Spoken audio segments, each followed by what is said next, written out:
We can go. Good day, Dr. Baba Buntu. Thank you so much for taking time to chat with us today. We know that you are a busy man. Never too busy for Africa. Africa is what we live for and what eventually we may even have to die for. So it's such an honor to be invited on this platform. Thank you for the great work that you are doing. And let's talk about important issues. Thank you so much. Thank you so much. I think before we begin, Dr. Baba Buntu, could you briefly introduce yourself and the work that you do, just so that everyone has a clearer picture of who Baba Buntu is? Sure. So I am Baba Amani Olubanjo Buntu. I am executive director of a change platform, a platform for change, which is called Ebukosini Solutions, where I, together with my wife and one of our spiritual sons, are running a number of programs where we engage African communities in deeper understanding of who we once were, meaning history, why we ended up the way we are living today, and what we want to do to shape and transform the future. I'm very interested in African history, African philosophy, but more than anything, I'm a servant and practitioner. I'm a servant of of Mama Africa, and a practitioner of the many wisdoms that she offers us. Sure. Thank you so much, Dr. Baba Buntu. It's heartwarming to have elders like yourself that can guide young people like ourselves in this phenomenal work. I do know you've been doing what you're doing for many decades now. So thank you for all the work that you are doing for Mama Africa. Thank you. Thank you so much. Let's get straight into it. So this is all about Father's Day, and we're just trying to reflect on African fatherhood. I know you also do a lot of work as far as that is concerned. Our first question is, what does an ideal African father look like? What characteristics should he possess? Okay. No, thank you so much for the question. I think one thing I'd like to one thought I'd like us to set off on is that in the African community or in the ancient African ways, the roles that we are supposed to play, whether they are successful or not, would be an outcome of or a reflection of how well functioning our community is. So to say it in another way, community is supposed to shape fatherhood. It's not just an individual process of shaping your role.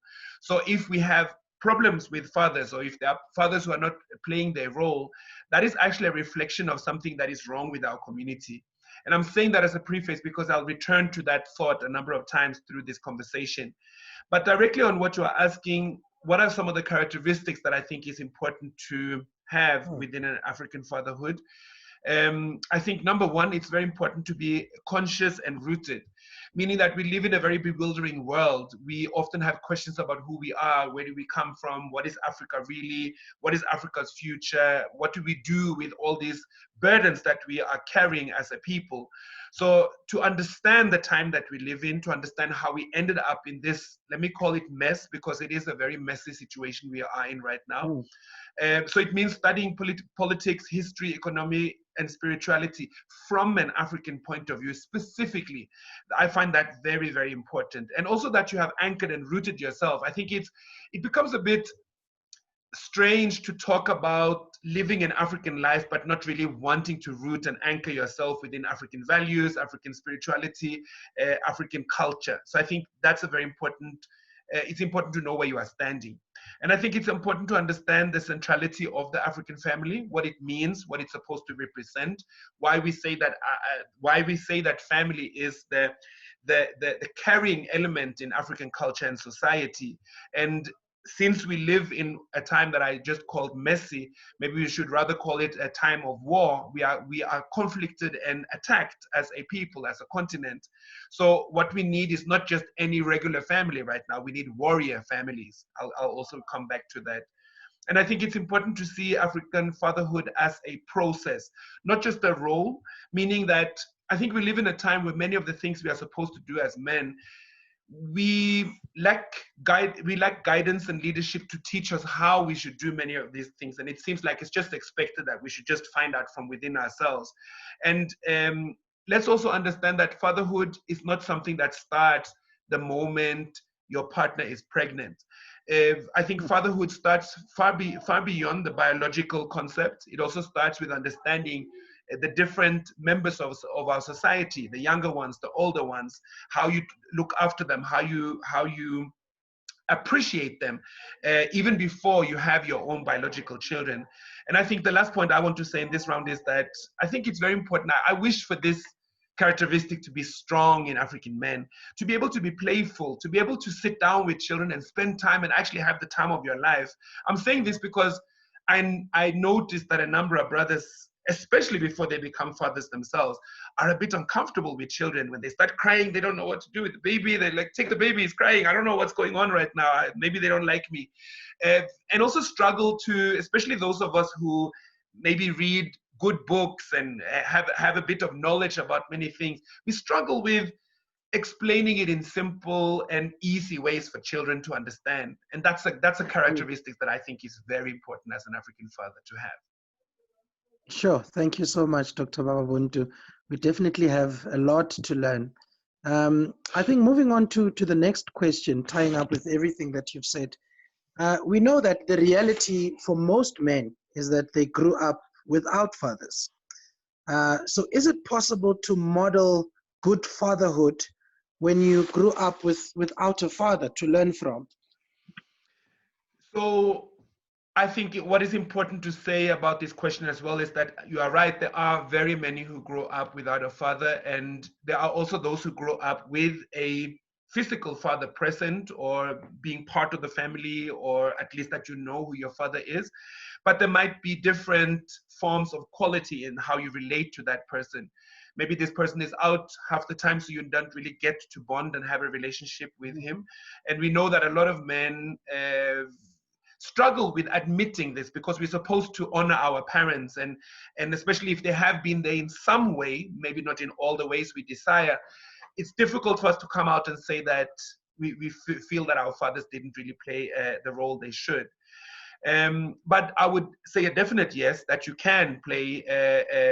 It's very possible to establish and create a good sense and practice of fatherhood, even if you were not raised by one. But I think it is important because this often is traumatic, or it leaves a certain scar. And I'm saying this especially to men who are not so willing to admit that, because there are some of us who were not raised by our fathers, but when the question comes up, we just say, I don't even think about that man anymore. It has nothing to do with me. I'm better off without him. And not really wanting to go into the wound that has created, because it is a wound, even if you don't want to call it that.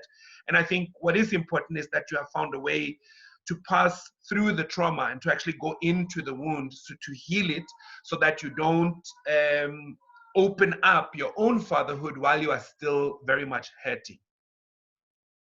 Sure. You're saying quite a lot of things there. And I think a lot of people don't know that there's a wound, or they try to suppress the wound and pretend like everything is okay. True. But do you think that when they become a father one day, it will actually catch up with them? Well, all lives and all stories have their own specific details. So I'm not going to sit here and say that everyone's going to be affected in a particular way. But one thing I can say, and what I know both from myself, because I did not have access to my own father when I grew up. I formed a relationship with him when I was a young adult. And also based on the many conversations I've had with men over many years, is that a very important part of fatherhood, and I'm not saying it's the only one, but one thing that often is not so strong in us when we have not been fathered is a certain validation. Like a father is supposed to kind of, through his fatherhood, let you really know that you matter, where you come from, that you stand in a certain tradition, that you are part of a certain family lineage. And not having access to that, being without that, often makes men struggle with issues of self-doubt, issues of procrastination, issues of taking risks. There's a number of fears that we may mask differently so they don't really look like fears. But there is a gap, there is a wound, there's something that is not really set right. And that, of course, is also when mothers are not there. And I think maybe in this same breath, I need to say there's a number of single mothers who have raised incredible men. We're not saying because you didn't have access to your father, everything is going to be messed up. We're not saying that, but we also know that having access to both your parents, being raised by both your parents, it creates a balance.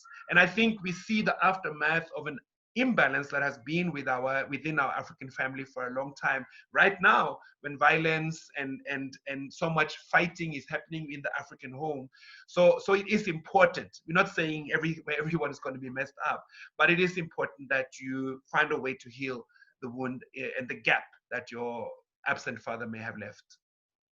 Oh, absolutely. Dr. Bob, I want to just to wrap up this particular thought. Are you saying it's not excusable to be a bad father because you didn't relate well with your own or actually didn't have one? Yes, I would actually say that no, we cannot excuse you to say, oh yeah, now we understand you were not raised by your own father, so obviously you're messing up. So I want to say no, but at the same time, I also want to say that in reality, like I have just pointed out, that we know that there is a connection. And that is not to say, I mean, I consider myself a good father. I'm not trying to compare myself to anyone, but I think I'm a good, reliable, responsible father. I wasn't raised by one, but I think that has a lot to do with that I understand what it did to me. And I think there's there are a number of issues that causes this to happen. It's not just that men, because why should you now be blamed on top of that your father was not there, and now on top of that you should also be blamed for how you perform as a father? I think it is important to also root where the problem comes from, and I see a big chunk of that in that our initiation processes are either not practiced as much as before, or they are not responding to the reality and the challenges that many African men face now, which are different than 50, 100, 200 years ago. And I think also the systemic brokenness of the African family, meaning that I think, we come from societies that even if your biological father was not there so much, you wouldn't be fatherless. You would be fathered. Maybe you didn't know your exact father and you would feel a certain way about that maybe. But it's not like you didn't know what it means to be a man. It's not like you weren't fathered. So I think also a problem of the capitalist nature of, because that has kind of also impacted on how we live as families, meaning that fatherhood has become very individualistic. So if you don't know your biological father, that means by definition you don't have a father. And I think I see this in young men as well, because there's many young men who are seeking father figures even outside of their biological fathers. But that wound of being able to come to terms with that my biological father was not there, so everyone else is kind of just a substitute or not really fulfilling the role. And I think lastly, due to the thing is, some men, I think if we had a better sense of initiation and if we had a better guidance of men, not just from biological fathers, but for the community, more men would also carry themselves more responsibly in the act of finding partners, in the act of actually doing what it takes to become pregnant, and maybe choose a little bit different and not just end up in situations where they think, ooh, I wish I didn't do this. I wasn't ready. Why? This woman said she was on the pill. Now she's, we end up in quite conflicting situations like that. And I think we need to, for the future, we need to groom young male children to take responsibility and have a bigger space of understanding life. Sure. I agree fully. Thank you so much for that, Dr. Baba Buntu. In the light of the current gender-based violence and femicide crisis, very sensitive issue, how can African fathers take rightful action to change patriarchy and toxic masculinity? This is a big question, and it's not so easy to talk about it in short or brief terms, but I think it is important to, when you ask the question, because there's many things to discuss under this, and I won't do justice to the whole topic, but looking at it from the side of men, I think I want to throw this in, that we also need to understand what's happening right now. So right now, what is happening over the last few years, we've had quite aggressive and loud and uncomfortable conversations and sometimes shouting matches around gender-based violence. Are men to blame? Are men trash? Are men useless? Are men taking responsibility, or are they not interested? Do black men have privilege? Like, a lot of these things are happening. But I think we also need to understand that this is something that has happened over a long time. And what is happening to us as men when we feel judged and misunderstood and called names right now, we also need to understand that it's almost like a cosmic backlash for all the generations of African women who could never speak, never say anything to any man, whatever he did to her, had to keep her voice shut, had to keep her mouth shut, had to be silent, had to endure a lot of pain, a lot of disrespect, a lot of broken promises, and never complain about it. I mean, I know women who are 80 years of age, and you can see just a frail body full of anger and resentment. So when today's younger women speak with harsher voices, I don't think this is the time for us to say that, yeah, we get it that you're oppressed, we get that you're beaten and raped, but you should speak nicely about it. Now, but really, why are we making that command? I think if you know you're not a perpetrator, if you know you're not a dangerous man, sit down. Then you know the message is not for you. So you don't have to act. You don't have to shout back. But more directly to your question, what can we do? What should be our response? I think obviously we lead by example. So for your son and your daughter, it's very important that they see you dealing with issues like this, speak about issues like this, see you and your wife or your partner disagreeing about certain matters, but being able to resolve it amicably and in peace. That's a stronger lesson than however much you sit with your finger and say, don't shout, don't touch a woman. They will draw lessons from what they see you do. And I think to us as men, because we are men before we are fathers, I think it speaks to that as well, that we need to learn to listen. And I'm not saying women should not listen. That's not what I'm saying. But can we take some responsibility for our brothers right now and say, we need to listen, because some of us need to learn how it is to be an African woman in this world. And yes, they also need to know what it means to be an African man. I get it. But can we start by listening first? And I think it's so important, and I want to say this, Sandile, many of us as brothers, we don't really bond with other brothers. We have conversations, we talk about how ridiculous women are, feminism, cars and sports and soccer. But we don't really talk about feeling insecure, feeling that I feel my wife is talking to me in a way that I don't like, I don't know how to respond. We don't seek those advices. And I feel that's a disaster, because we can actually help each other. I think it's so important. And I think the last thing I want to say, even when you're not a father, you need to mentor younger men. Obviously, you need to know a bit about the values you want to portray and symbolize and demonstrate. But I think it's so important that younger men have older men who can advise them, who could inspire them, and sometimes even keep them in check. Sure. I agree. I didn't give you enough time, or you don't have a proper platform to actually expound on this matter. But thank you so much for those thoughts. I'm sure that every listener will appreciate those inputs that you've given. Perhaps you can also shed some light on what are some of the challenges that African fathers endure that are often ignored. Yes. Maybe starting aligned with what we just spoke about, violence, we need to understand that, and I think this goes for both men and women, that when we are at each other's throat and we become dangerous to each other and we become resentful towards each other, it is actually, as Black people, this is in service of white power. That's the design we're falling into. So we need to learn to calm down. We need to learn to listen. We need to learn to get our voices heard without being threatening and taking it too far.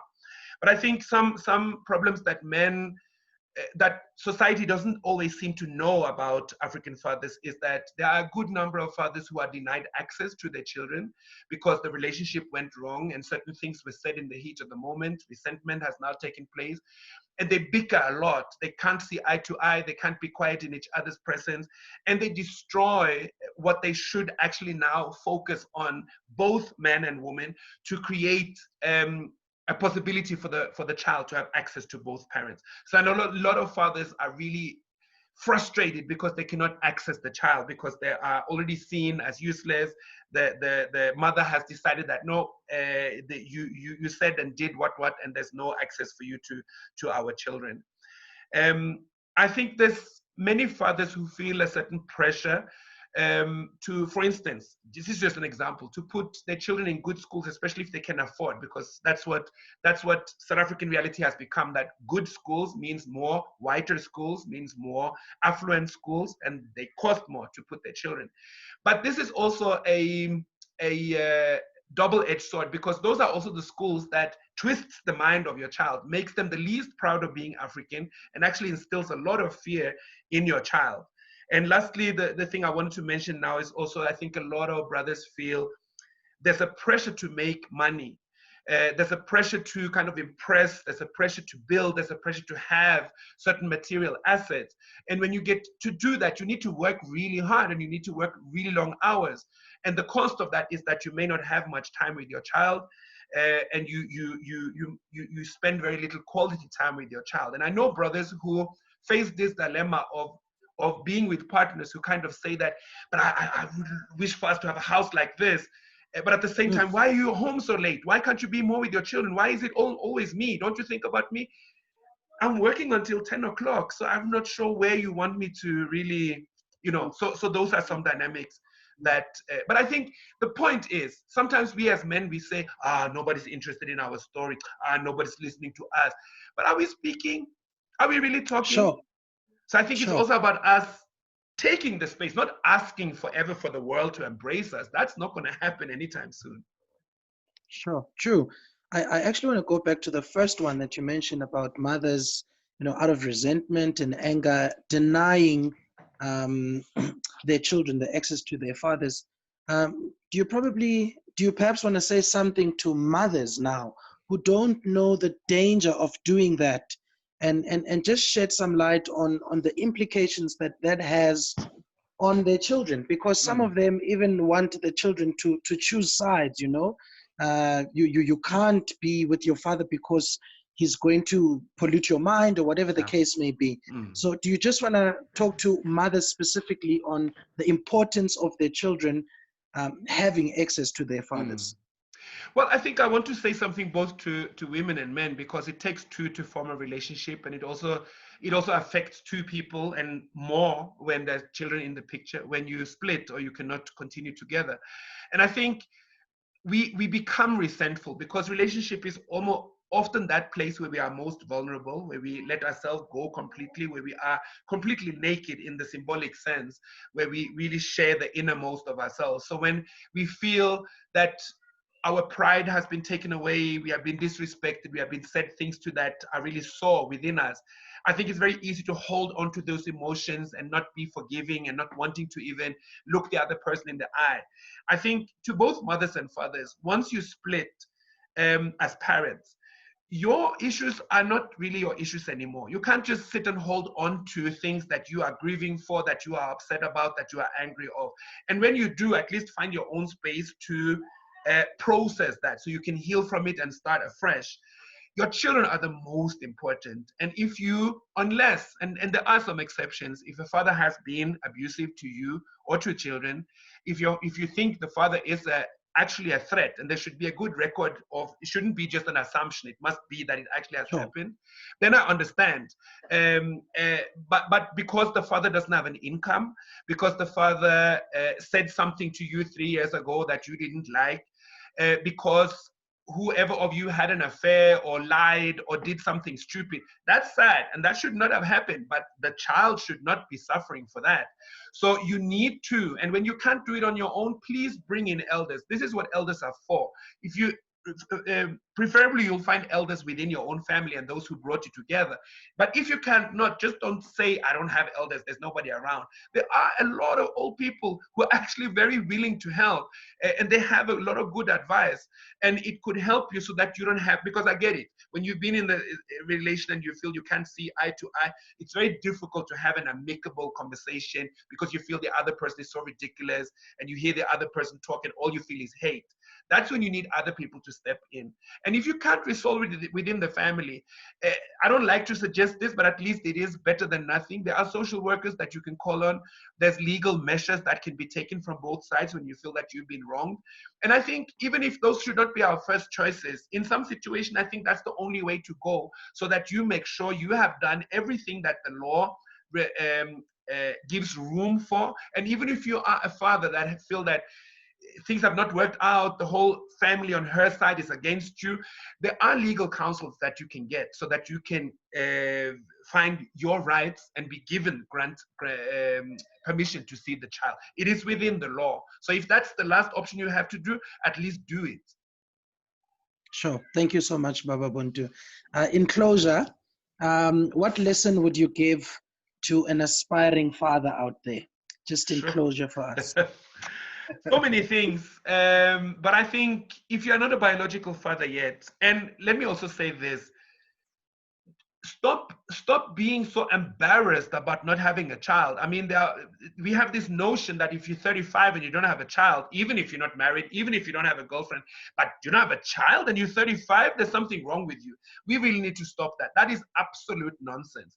You should want to have a child when you feel you are mature enough to handle the responsibilities that comes with it. And I would say that you should be in a relationship that you feel has gotten to a level where you can, as two mature parents, really welcome a child into the world. And I know that relationships don't always happen that way, but I wish to sit, and that's why I spend a lot of time with young couples trying to guide them into the path, because I think there's so much pressure on young people. You need to have a job, you need to have a car, you need to have a house, you need to have a child. What? You only have one child. Why don't you have 2 children? Or then you have 4 children. What? Why do you have 4 children? You can't afford that. So it's like, but what am I supposed to do now? This is crazy. I don't understand where to go. So don't get married, don't have children for anyone else, then meaning out of pressure from anyone else. Don't do that. And I think root yourself. It's very important as young people that you root yourself in African history, as I said in the beginning, culture and identity. You can't be teaching this to the child if you haven't studied it yourself. And I think it's important these days also to learn before you actually are within the responsibility of being a parent, because everyone who is a parent know that the life that you used to have as a single person is completely gone when you are a parent. Your child will take up your life. And that's beautiful. But if that's not what you want, then don't take that step to be a parent.